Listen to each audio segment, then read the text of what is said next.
take it lightly. We want to set the example for all of us. Whoever is found wanting, we will make sure that the law takes its due course. Thank you so much.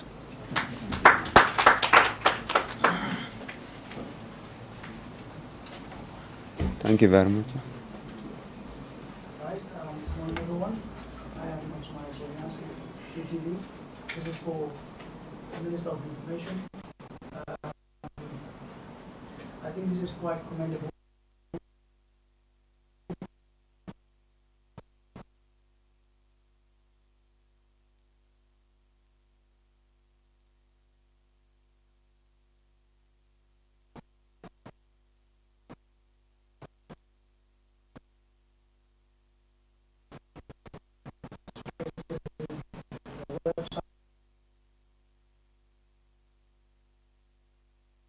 They're not functioning, or you hardly get a reply.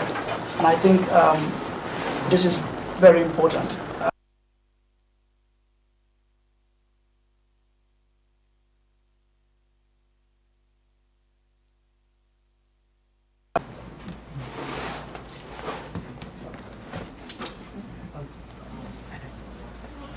Thank you very much, SO. That's a that's a very good question. Currently, as we speak, the Ministry of Communication and Digital Economy is building the websites for all the ministries, and they are at a very advanced stage now. Very soon, all the ministries' websites will be up and running and will be maintained by the ministry. We are also planning at some point in the medium term to, this is one of my thinking, a government web portal, a central government web portal that can also have all these ministries linked to it as well. With regards to communication of the ministries, we are working as a ministry on a government communications policy that will take to cabinet at some point to become a policy for communication across the entire government in terms of how to do the, in fact, in terms of output of documents, how the documents should look like. Any communique, press release coming from government, we should know it's coming from the Gambia government, with a seal and a stamp which is unique to the Gambia government. So we are working on all that. We are working there. I think there was a policy passed in cabinet which ensures that everyone uses official emails. We are still also on the verge of implementing that so that everybody is using the official email for official communication. So we are working on that. Once the communications policy is implemented, that makes our work easy to ensure that there's a streamlining of information flowing within government, but to the Ministry of Information, so that every ministry now has a framework that they can work with to know this is how requests are handled, this is how they are responded to, this is the manner in which they should also be responded to. So we are working on that, and hopefully within the next couple of months we should try to solve that problem. And the websites also, like I said, advanced stages by the Ministry of Digital Communication. They are working on all the websites. Also within a couple of months, I think all government ministries should have a functioning website. We are also, as part of the policy is to ensure that all ministries are functioning social media handles, which are also verified, to ensure that they are authentic, so that they cannot be cloned by people sending false information. We're also working on that to make sure that all ministries have verified social media handles that are fully functional. Luckily, we have information officers. They are now going to be called communications officers in all the ministries attached there, and they'll be helping ensure that these websites and these social media handles are always having content to ensure there's a flow of information to the public. Thank you. Thank you. Just to add up what the Honorable Minister said, yeah, we've been working on this. Like I said, that's the reason why the President took the decision to decouple the two ministries, to ensure that we work on the background. We already have information officers, so we have to work on a lot of infrastructure. The website is just the last. There's a lot of infrastructure behind it that needs to be stabilized. You remember the ACE cable used to go down, so we have to work on the downtown. So, and then that one is being addressed right now. And once that is done, all government websites will be there. We're going to have also a nodal website through the Office of the Government Spokesperson, whereby, that's going to be the nodal site. It can link you to all. The work is in progress. We have information officers, the legal parameters is there, the separate minister is there. So it's ongoing, and then be rest assured that network will be stable as we move forward. My name is Landis Cesar from KEFA. I have two questions, one for Dr. Caesar and one for Honorable Juve. Dr. Caesar, you made mention of the ATI law that is already being assented to by the President. I understand that there are consultations going on. As a new minister, you have plans to ensure that you work with the Gambia Press Union, to make the implementation of this, ATI law a success for the Gambian media. And then my question to Honorable Duke is the high cost of living. Commodities are skyrocketing. What are some of the steps your ministry is taking in ensuring that these commodities, at least living condition, be a thing that would at least Gambians would stop crying all over about these issues, because a bag of sugar is around 2,500 now or so, yeah, and then bag of rice is, some of them are 2,000 plus. So what is your ministry doing in order to ensure the living condition is at least easy for Gambians? Thank you very much. I think with regards to the access to information, GPU, Media Council, the Coalition for Access to Information have been actively working with the PS and the ministry to not only design the instrument but also to pass it as well. In fact, I think the first meeting I held in this conference room as a minister was a meeting between GPU, Media Council, Tango, the appointed commissioners yet to be confirmed by National Assembly of the ATI, and also the Coalition for Access to Information. And in that meeting, we had strategies in terms of how to implement it. There was a roadmap discussed, very interesting roadmaps, to ensure that everybody is on board. My idea was that having a law and passing it is one thing. The journey now to implement it is another. We want everybody on board. At the planning stage, at the passing stage, everyone was on board. And my aim was to still maintain the coalition or the consortium to ensure that going forward, the commissioners will be there, obviously, but we'll be working with GPU, Media Council, Tango, all civil society to make sure that the ATI is implemented. The ATI is the president's priority. It's his legacy. Because remember, the campaign 2016, one of the priorities was information, access to information, media freedom. And now we have a dispensation that is very serious about access to information, free press, democratic principles and ideals. So don't worry about that. We are working on that. We are having meetings. There's a roadmap available, and we are working with GPU. We are working with Media Council and all stakeholders. Together with the commissioners, there will be a commission for ATI. They are working on their modalities. They'll be confirmed by National Assembly, and they'll start work. They'll work with all the stakeholders to make sure that the ATI is implemented. Thank you. Thank you very much. And remember, the creation of this ministry will be considered as part of the ATI implementation process. Honorable Mr. Ju. Yes, please.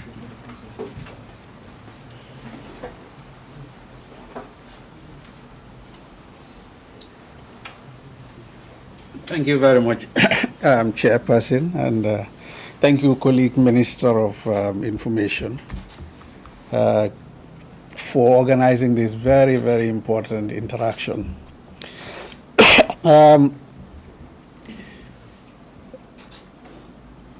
Let me begin with something that my colleague said earlier in his introduction.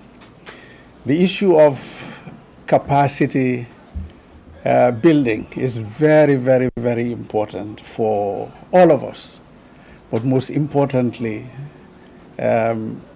journalists. Somebody said to me last week that prices are skyrocketing. Skyrocketing. And when you say that, you're suggesting that they are going up at an alarming rate. That's my understanding. And I'm sure you are smart enough to know that the prices of commodities, essential commodities in this country, for the past 2 months, according to my dashboard, have been flat. If anything, they have started going down. So skyrocketing is when they are going up, And what we are seeing, the indications are that prices are all stable. They have all been stable from the first week of Ramadan. I receive updates every week, and I got them yesterday. And what I can share with you is American rice, the retail price, and I say this all the time in press conferences. We cannot monitor what is happening in individual shops.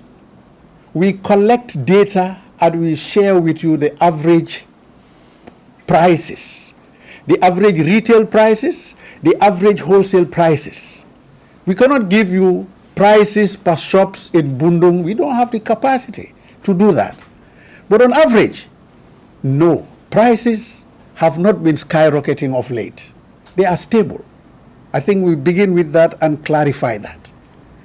I know American rice has gained some 2.4% over the last 1 week from the 8th, that is from the 2nd to the 8th of March, and hopefully we'll be able to maintain it at that level for some time. During the press conference we organized at the ministry recently, which Kerfatu and others covered, we gave you a very detailed account of the factors that usually influence price rises. Even though we all know that the economy is not in our ministry, we are responsible for facilitation. We are not responsible for the factors that determine rises and drops in prices. But we go out of our way to ensure that we link our availabilities, the facilitation that the ministry is mandated to be responsible for, to the actual costs, to help people understand what is happening. That's why we always share with you what central bank published as the cost of foreign exchange, which is the currencies we use to buy these commodities. So like prices have been skyrocketing. The information we are getting at the ministry on average in Kombo, in the Banjul area, in the Basse area, is that prices are stable. And for potatoes, onions, that are currently being produced locally and are at the market as I speak to you, in addition to what has been imported recently, we can see that within 2 months, the price has dropped by 50%. But no one is reporting that. Onions have gone from 1,500 at the beginning of Ramadan to 700 today in the market. So that's positive. Potatoes is the same. But there is a fundamental reason why this sharp drop is being noticed in the market. And that is because the local produce has entered the market. Emphasis on, and this is why the President, His Excellency Adama Barrow, in his recent interaction with the Ministry of Agriculture, emphasized the need for us to produce.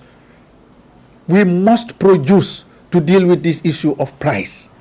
That's the only weapon that we have, Honorable Minister, to control price. It is when we produce in this country what we consume that we'll be in a position to determine these prices. I say that because the external influences of price are beyond the control of any government. And that is why you go to the US today, you go to the UK, you go to Asia, everywhere in the world, probably apart from India, you notice that prices have risen from 2020 levels to 2023 levels. The reason being the constrictions, the controls, the bans on exports by countries to ensure their domestic markets are fed. India is the largest producer of rice in the world. If they believe that, there will be some other epidemic, God forbid. And they're making sure the rice produced in India is not being exported a whole 100%.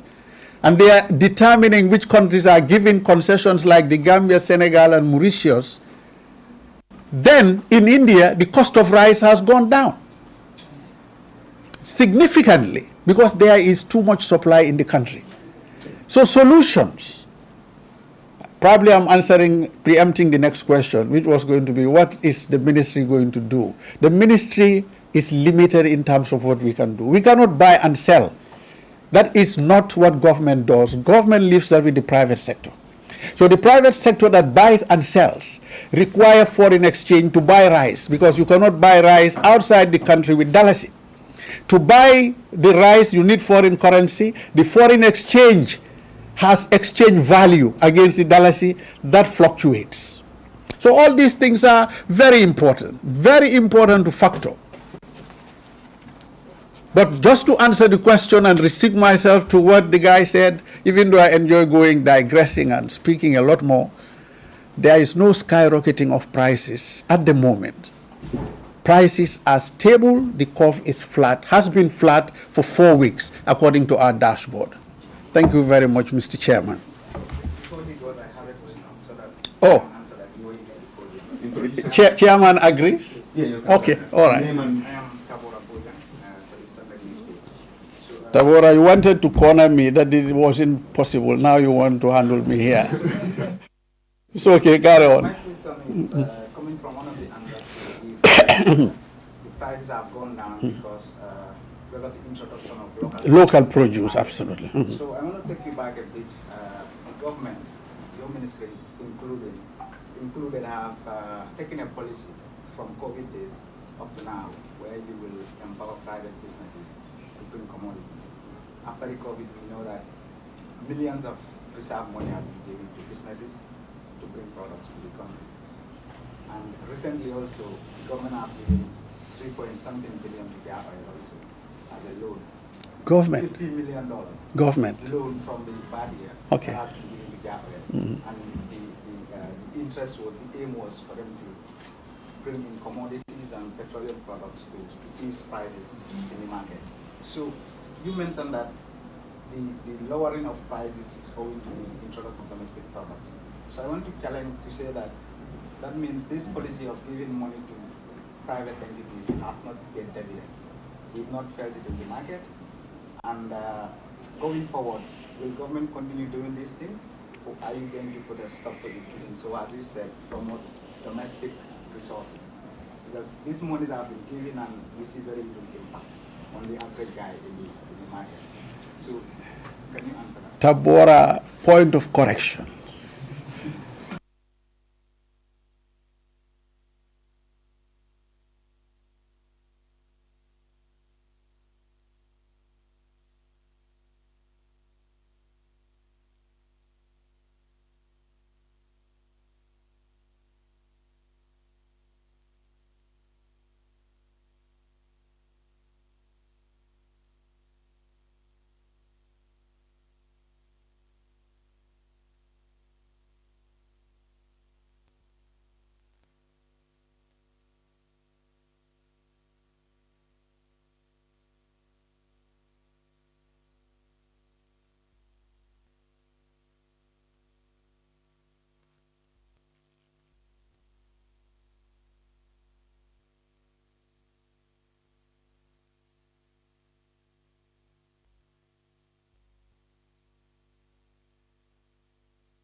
People to enter in.